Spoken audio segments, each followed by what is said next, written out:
Good evening, everyone. Thank you all for joining us tonight for Montana State University's Meet Your Major Week. Tonight, we're going to get to hear from Jessica Murdoch from the College of Agriculture, so it's going to be an awesome presentation.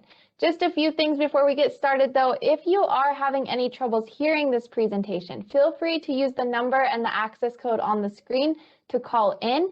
This webinar is being recorded and also will be available to you later on, so you'll always have this information at your fingertips. You'll notice that you can't turn on your camera or use your microphone, so we do encourage you to use the chat feature in WebEx. Please address all your questions to all panelists so we can see those. We do have admissions counselors on the other end who will help answer those questions, and then there'll also be time at the end for some live Q&A, so please use that throughout this. But other than that, I'm going to pass it off to Jessica, and thanks again for being here. All right. Well, thank you. Well, welcome everybody. My name is Jessica Murdoch. I'm with the College of Agriculture, Director of Student Services. And so the goal of the day is to hopefully introduce you to some of the programs here in the college, walk you through some of the options that are available and get your questions answered. So yes, like Caitlin mentioned, please hop on the chat if you have questions, and hopefully we get everything answered before we wrap up. All right, so to kick it off, College of Agriculture on campus. So we're one of the smaller colleges, but we have a lot of depth and breadth to our programs. And so we have 6 different academic departments, 14 different undergraduate degrees folks can choose from. And essentially students can start out here as an undergrad and progress all the way through their PhD if they want to. So we have a lot of different academic options and minors as well to basically help students find the best fit for them. And so we'll dive right in. In terms of some information on the college, we're sitting at about 1,900 students, combining both undergrad and grad populations.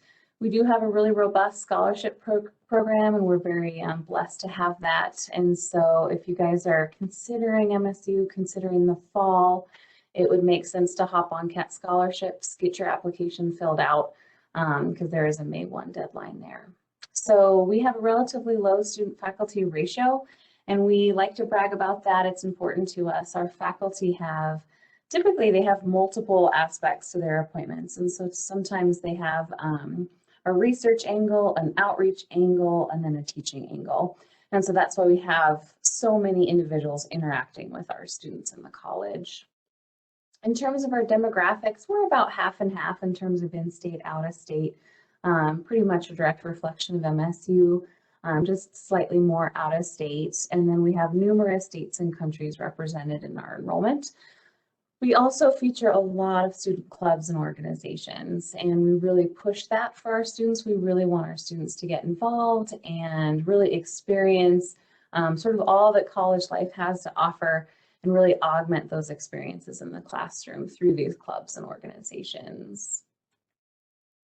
All right, and so in terms of the college, you know, we're very much founded in that land grant tradition, and what that means basically is the purpose of the university is to educate the youth, giving back through cutting edge technologies and programs and relevant education, but then also giving back to individuals of the state and the Northwest as well.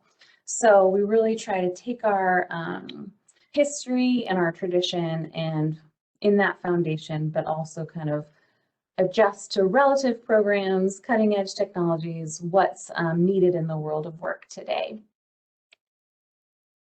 All right, so in terms of our academic majors and programs, we have a lot of different offerings, and I will briefly go over the departments and some of the programs there, but just know in the College of Agriculture, we really work hard to help students find the best fit for them. And so it's not uncommon for students to know they're passionate about agriculture, they're passionate about the environment, passionate about animal health, etc., but they may not know that specific option or program. Totally fine. We have a lot of advisors and faculty that work with students to help narrow that down. So in terms of our programs, a lot of, I guess, variety, everything that you might think of if you're thinking of a College of Agriculture in terms of ag education, agriculture, business, animal science. But we also have cell bio and neuroscience, microbiology, biotechnology, sustainable foods and bioenergy systems, technology education. So a lot of different flavors and programs to pick from. All right, so in terms of the first area, agricultural and technology education. So this is all about K through 12 education, folks that want to go out and teach, maybe be an FFA advisor, things like that. There are two different tracks with ag education. One is that broad field teaching track, and then one is communications, leadership, and extension. So folks going into that area are typically thinking about maybe becoming an extension agent or PR or some sort of ag advocacy role. Then on the other side of that, this department, we also offer technical education. So that's maybe teaching technology in the K through 12 setting, or maybe applying that more through like manufacturing or ag production systems and design. So a lot of different things students can do here in this department. All right, next up is agricultural economics and economics. So this department is actually housed in the College of Agriculture and then also the College of Letters and Science. It's interdisciplinary by nature, and it's intentionally so. These students very much are exposed to critical analysis, a lot of math, things like that, a lot of economics. But in terms of academic programs, can kind of tailor it to what they're thinking career-wise. So we offer an agriculture business degree with two different flavors. It could be agribusiness option, or it could be farm and ranch management. Farm and ranch management is designed to be more about going back or maybe owning, operating some sort of agricultural company. Whereas agribusiness is a little bit more general. It could be going to be a loan officer, working for an ag firm, or just kind of that world of ag business. In this department, we also offer economics, which we pair with letters and science on, and then financial engineering, which we actually work with the College of Engineering on. So different programs that people can kind of choose from. Again, the first year in a lot of these programs, pretty similar. We'll get you started on math. We'll get you started in some ag science courses. So there's some time for students to navigate the choices and find the best fit. All right, animal and range sciences. So this is one of our larger departments. Basically, students can choose to focus in on the sciences themselves, in species specific or more generally. So we offer an animal science specialty within this degree. Usually folks that are thinking about going to vet school or maybe graduate school, maybe they're interested in nutrition or embryology, things like that, will go with that animal science option. We also offer equine science and livestock science for folks that really want to focus in on those specific species. And those options really offer both the scientific coursework and background knowledge, but also the practical application. So equine science, we have a lot of applied equine horsemanship type courses. A popular one is the Developing the Young Horse class, which is actually a two-parter where students get to train a colt or a foal throughout the year and then sort of demonstrate their skills at the end of the year to show. So a lot of applied sort of applicable practical, I should say, practical experiences along with the scientific background. Livestock management industry really focuses in on livestock science and pulls in some of the business aspect.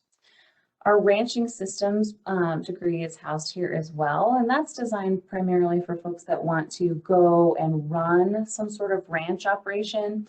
Here in Montana, we do have some more hospitality type focused ranches that are part-time ranch and part-time tourism sort of feel. And so this program is designed to help students kind of navigate that. We also have rangeland ecology and management, and then the wildlife ecology and management. So these programs are all about where ag production and grazing systems meets wildlife habitat and conservation issues and things like that. So helping, Forest Service, Natural Resource Conservation Service, any sort of issue or impact where agriculture meets those types of lands. And then our Sustainable Foods and Bioenergy Systems program, that program has many different flavors. Essentially, it's an analysis of the food system and sort of everything from the production, the growing, to the food miles, to food waste, sort of the full picture. One of the flavors of this degree lives in this department. and that's the sustainable livestock production option. And so essentially what that is designing more sort of sustainable, efficient grazing systems and thinking about impacts on environments and things like that. All right, microbiology and immunology. So this is a beast of a department. There's a lot of different programs students can pick from. This department is also, we partner with the College of Letters and Science on this one, but essentially students that are thinking about maybe med school, vet school, dental school, if they're wanting to be an optometrist, like a lot of different options here. And so we try to help students in the first year just really see what's out there and what's possible, but a lot of different flavors of microbiology are available. You see a lot of students in this department that want to go to vet school, want to go to med school.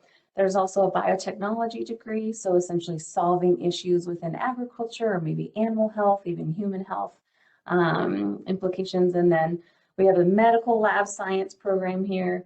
We also house the cell bio and neuroscience programs here. So there's both a biomedical science option and then a neuroscience option with that one as well. So depends on the student and their goals, if they're thinking more pre-med or pre-health sort of path, or if they're thinking more cell bio, neuroscience, maybe research or teaching. So yeah, a lot of different things here. All right, environmental sciences. So this program is very much focused on, I would say, a broad approach to environmental science.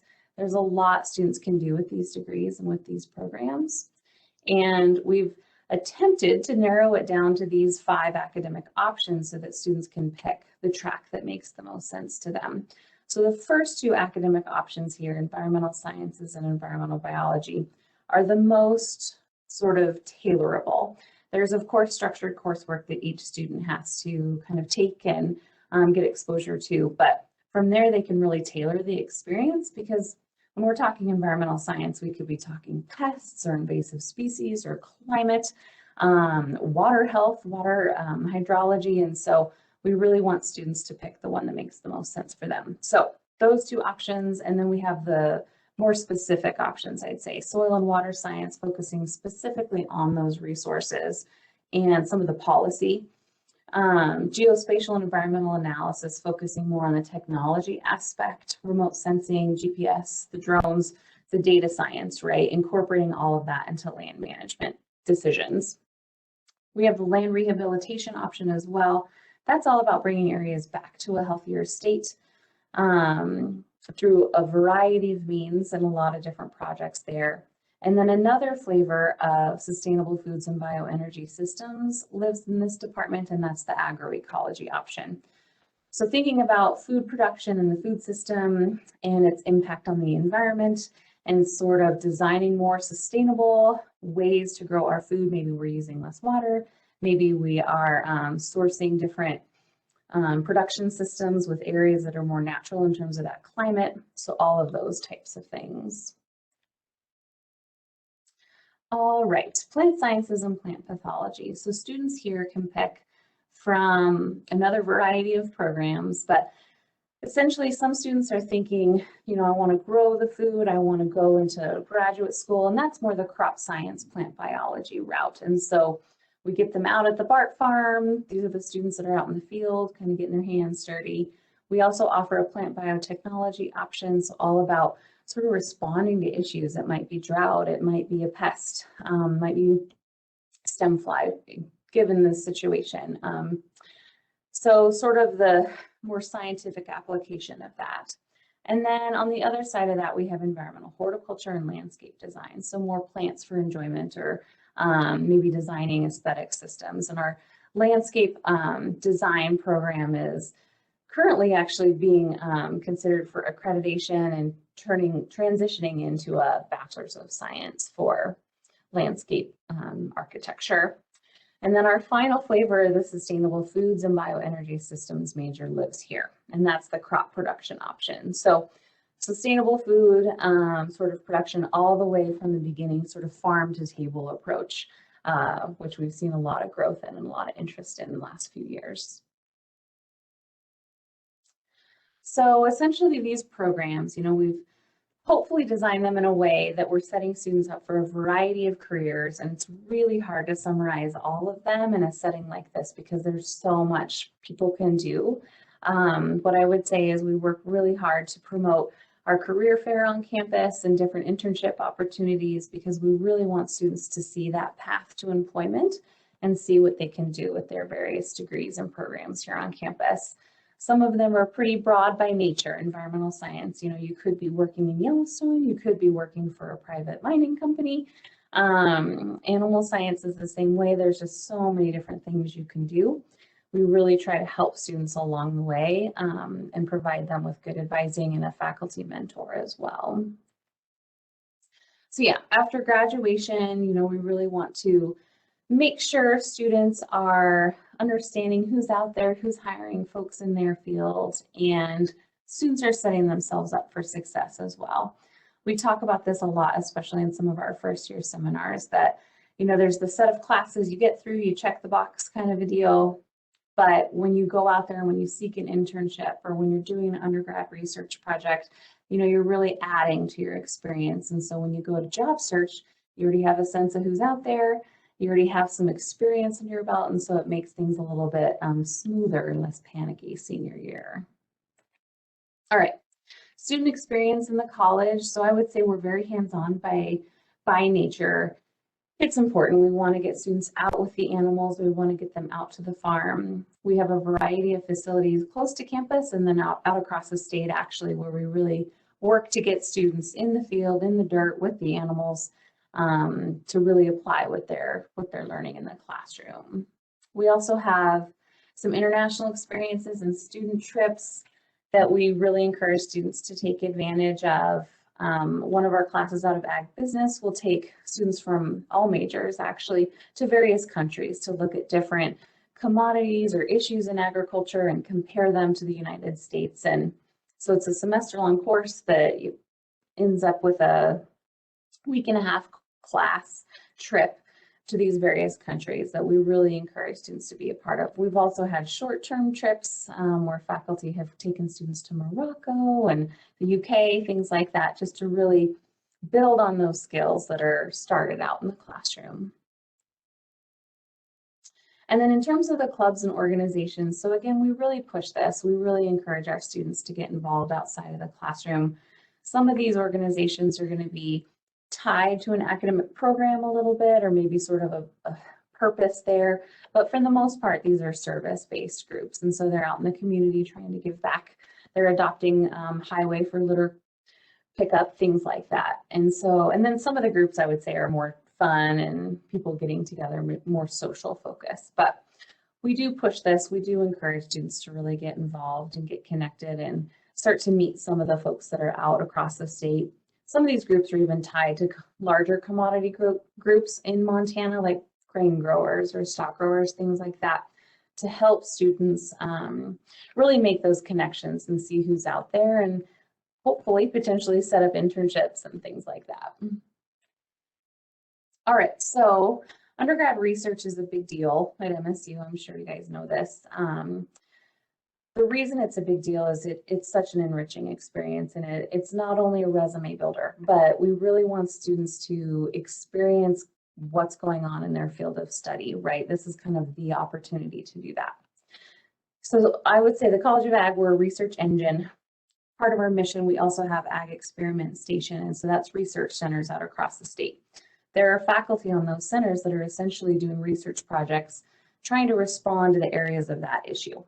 And so students can participate in research in the college through those research centers, through part-time jobs, but then also working with faculty here.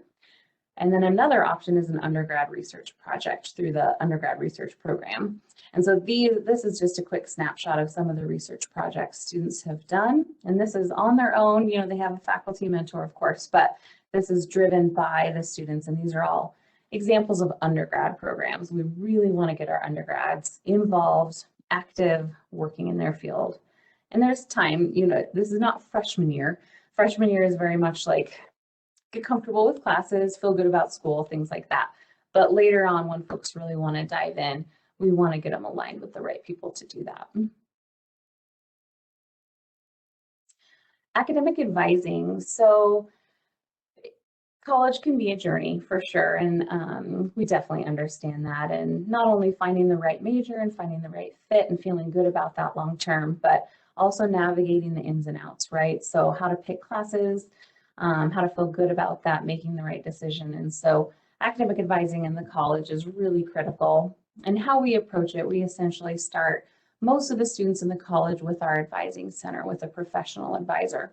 And the reason for that is because we want to make sure to set people up with a good foundation, to make sure that first semester, first year feels like a good balance. There's a balance of major courses and core courses, diving in, really exploring areas, things like that. So our advising center is located in Linfield Hall 202.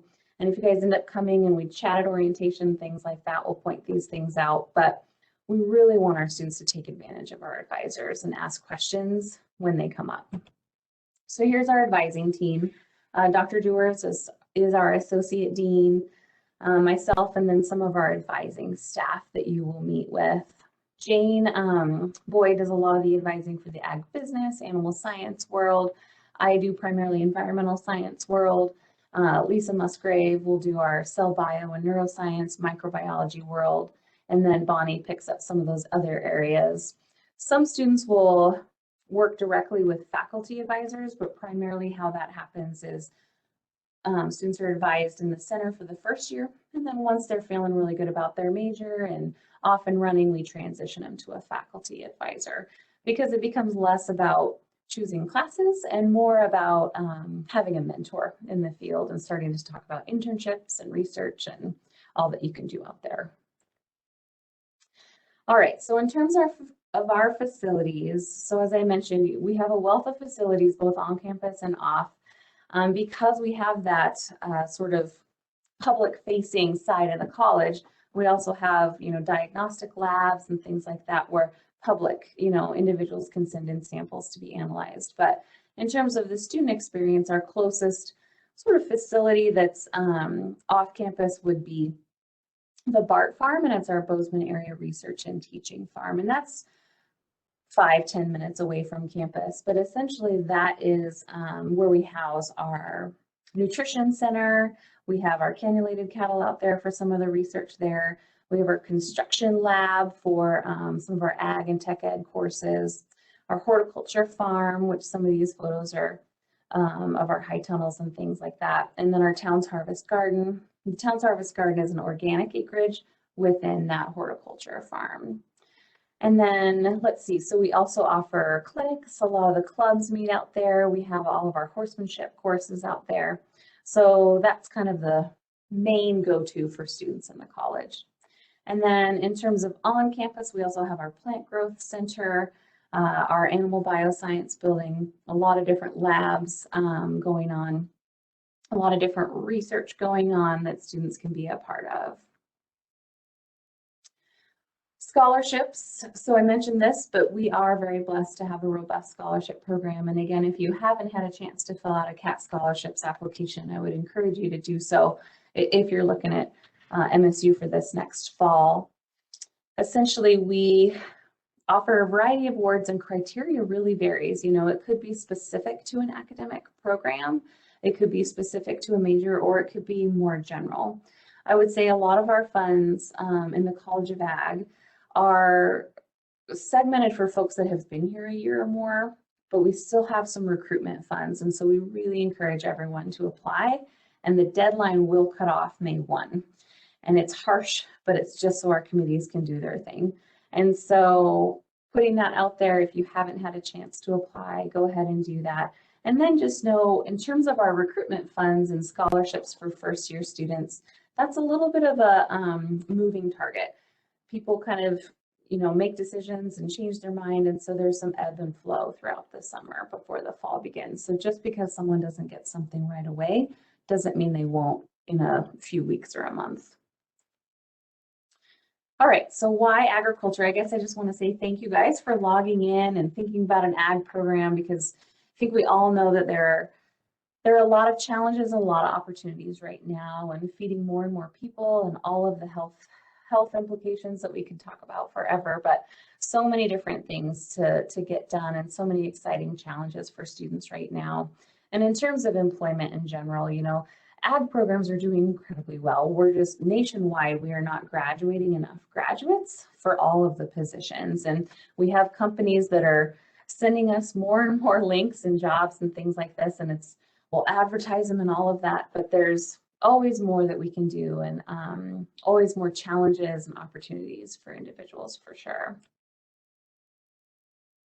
All right, so I think I will minimize my screen. I can't actually see the chat while I'm sharing my screen, but if anybody has questions, they can open it up, or I can hang and let admissions folks kind of point me in the right direction. I'll hang here for that.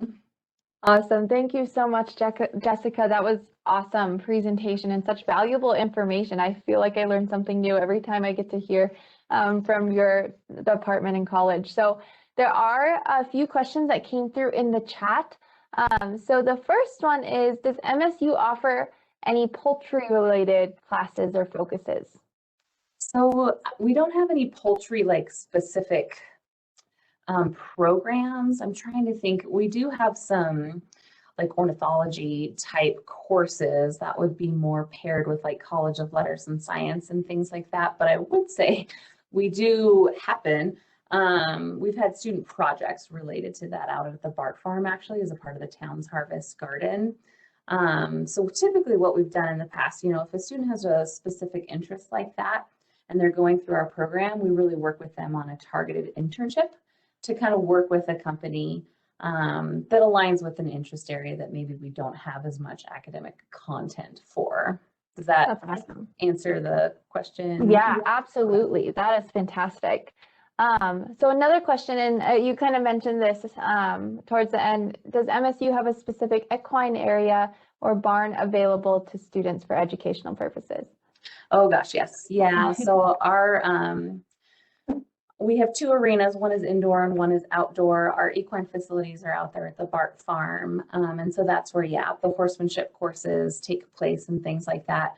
I would say we don't have the capacity anymore to board.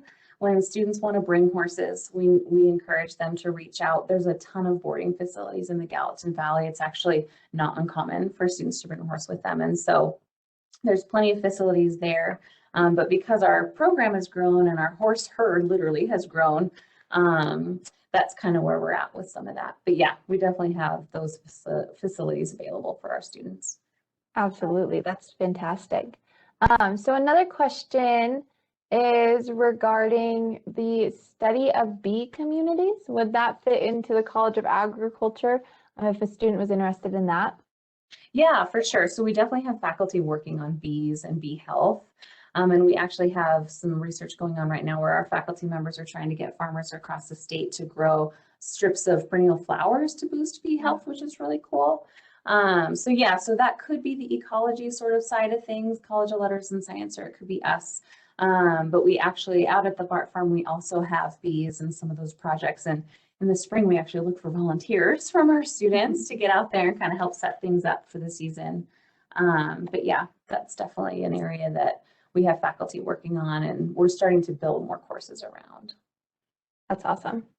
How many students are in the College of Agriculture? So we're sitting at about 1,900 or so. And we have had some kind of flux in the last couple of years with some other programs coming in and things like that. And so some departments are going to be bigger than others. But we're still in a kind of a sweet spot, we feel like, where students have a lot of access to faculty and research, which is cool. Yeah, that's awesome. And then this is even more specific. Do we know the number of how many are in the environmental sciences area? Yes. So let's see, I just had that pulled up because I'm terrible at remembering numbers off the top of my head. Yeah, so we have pushing about 300 students in that department. That does roll in graduate students, and there's a really robust grad program with that one. So, you know, subtracting 90-ish kind of a deal. All right. Yeah, we have a lot of questions rolling in. So there's one regarding job opportunities in ag business and management or the equine science. Is one more valuable than the other? So kind of an interesting question there. Gosh. So regardless of the major, we really try to help students navigate that path and work with career services and work on an internship and things like that. I would say employers definitely know our ag business program and definitely come here and recruit. They understand the econ that's involved and some of the rigor. I would say it's kind of up to the student though and where they're going. Some students come into equine science really focused on like, I want to run my own operation. Whereas some come in a little bit more like, oh, I'm not, really sure. I just know I love horses.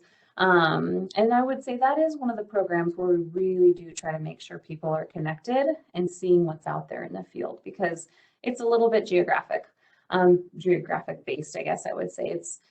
It's not going to be possible for everyone to kind of hang in Bozeman and teach writing and things like that. And so we want to just make sure that students are augmenting their experience and kind of open themselves up for all that's possible in terms of work. Awesome.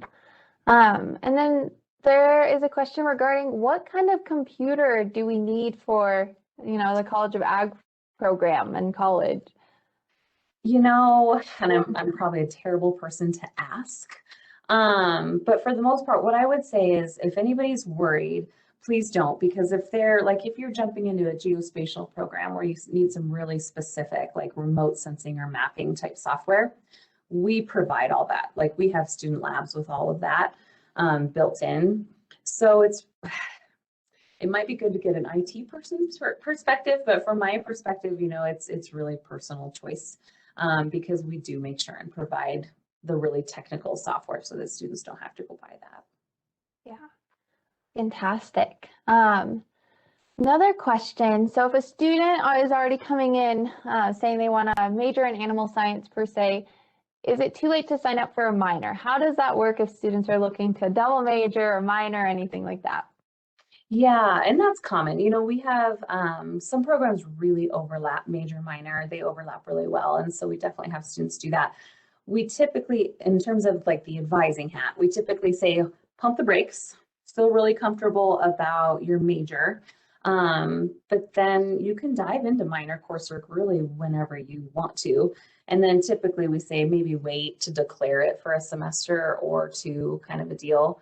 But it's not uncommon for students to dive into a minor course and then really kind of get to know it a little bit more before committing to the minor officially.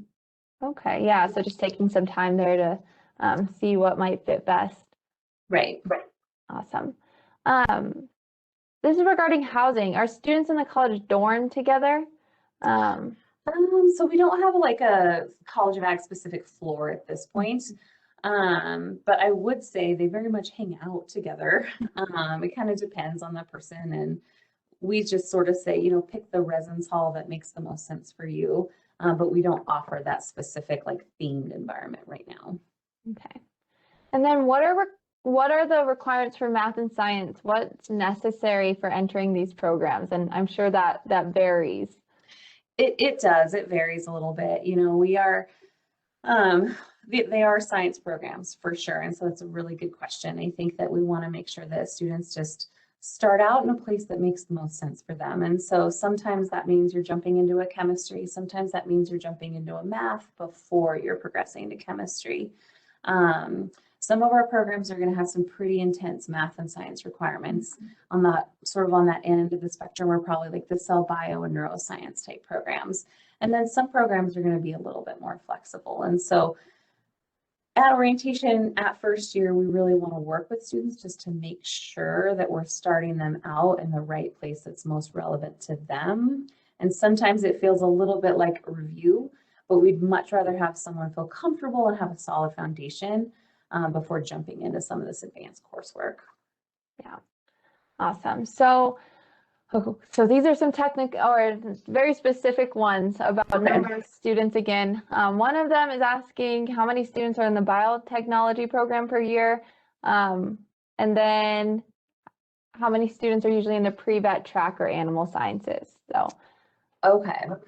So The biotech one, that's a smaller student population. In terms of animal science and pre-vet, that's a little bit hard to quantify because a lot of students will come to MSU for pre-vet and thinking about vet school. And there's a lot of different ways you can do that, and you can't make any mistakes. But some students know I want a degree in animal science, but I'm also thinking about vet school. Some students know I'm thinking about vet school, I don't know what my degree will be, so I pick pre-vet, so it all sort of fits together. And we align folks with the pre-vet advisors pretty much throughout the journey. So at any given time, I mean, there's a good amount of people thinking about vet school, but they're really dispersed amongst so many different majors. They could be pre-vet, they could be animal science, they could be microbiology. So it's kind of hard to quantify that, if that makes sense. Oh, absolutely. That definitely makes sense because it can just be all over the place. Can students earn internships at the BART farms? If so, how does that work? So we definitely have different research projects going on at the BART farm that are going to be tied to the classes. And sometimes there's an internship that plays in there. I would say the majority of like student interaction at the BART farm would be through classes. And then we do hire students to help us out there with various projects or seasonal things like that. Awesome. And then a student mentioned that they are looking into the pre-vet program, and it said that students, within their first semester or year need to declare a major. So if a student already knows what they want to major in and wants to come in pre-vet, how will that kind of work from the start? Yeah, so essentially, if you already know what you want your degree to be in, that's kind of the difference there. So pre-vet, it's an academic program, but it's not necessarily a degree. Like you can't earn a degree in pre-vet. And so sometimes students that know they're thinking about vet school come in as pre-vet, and then we work with them to kind of talk through all the different degree programs that are offered and what feels like the best fit. Or sometimes students know, I want my degree in animal science, and they declare animal science, or I want my degree in microbiology, I declare microbiology. That's fine too. We just align them with the pre-vet advisors later on. You really can't make a mistake. It's pretty much just choosing the one that makes the most sense for you, and then just knowing that advising is a big part of pre-vet in that experience. And I promise we'll get you there and help kind of expose you to what's possible. So that you can find the best fit for you. Awesome. And this is a really good question. How has COVID-19 changed the College of Agriculture? Like how are the classes held and labs and so forth? Yeah, so gosh, I feel like it's probably pretty similar to other colleges on campus. It definitely caused us to pause and rethink and do more virtually than we did before. I think the College of Ag in general, our courses are very hands-on and out in the field. And so it was a little bit of a shocker. But a lot of the content where students are working with the animals, working in the labs, that stayed in person, when we just transitioned and tried to figure it out in terms of social distancing and things like that. It's definitely impacted things, but I guess I would say big picture, we're kind of in a college where it's primarily hands-on, and that's going to be the focus and kind of the goal. And so personally, I'm just really hopeful, that we can start working back to that more normal. Absolutely. And then how could a student possibly start getting involved in the MSU rodeo team? Oh, yeah. So that would be reaching out to one of the coaches. Let's see. So there's a tryout sort of picture there. They're definitely kind of a competitive group, but reaching out to one of the coaches, expressing interest, and then they do a really good job on their website too, kind of walking you through what the tryout involves and shipping in your video and things like that. But there's some scholarship things and other elements there as well. So yeah, just reach out directly and they'll be happy to help you. Perfect. And then could a student connect with their academic advisor before orientation or before choosing classes during that time? Is your college open for students reaching out for questions at this point? Oh, for sure. Yeah. I mean, yeah, you can pretty much just email or reach out to the college, and basically orientation is, we really kind of use that time to do that one-on-one work with students to make sure that they feel like it's a good fit. So even if students sign up for orientation in animal science, say, and then kind of hit the panic button the day before their advising meeting because they're not sure, it's totally fine. Like that's what we do at orientation, is really kind of navigate that world with folks. Perfect. And then there's another question kind of regarding COVID. Starting fall of 2021, is MSU opening in-person classes? And I can actually answer that a little bit. And then if you want to go more in depth on like kind of through the College of Ag, but Sure. MSU has had in-person classes all year, starting in fall 2020 when we opened up after the summer. And so we have been very fortunate that MSU has been able to, put a lot of safety measures and such in place where students can still have that in-person experience, resources available, and so forth. I will say that not all classes are in person. From what we've seen, about 38% of classes in the fall had some sort of in-person experience, and now it's about 55% have some sort of in-person experience with a focus on freshmen, lab courses, senior courses, that sort of stuff. So that's what we've seen campus-wide. But yeah, Jessica? Well, gosh, same. I think we're all kind of following the same sort of protocol and everything that MUS system and things like that. But I would say for fall, we're definitely optimistic and trying to plan for as much in person as possible. Awesome. Perfect. Well, it looks like that is what we have time for questions this evening.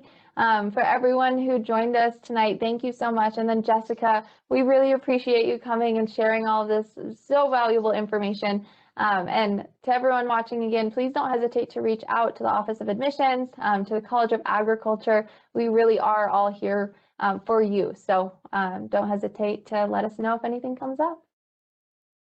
Perfect. Well, bye, everyone. Great. Thank you. Bye.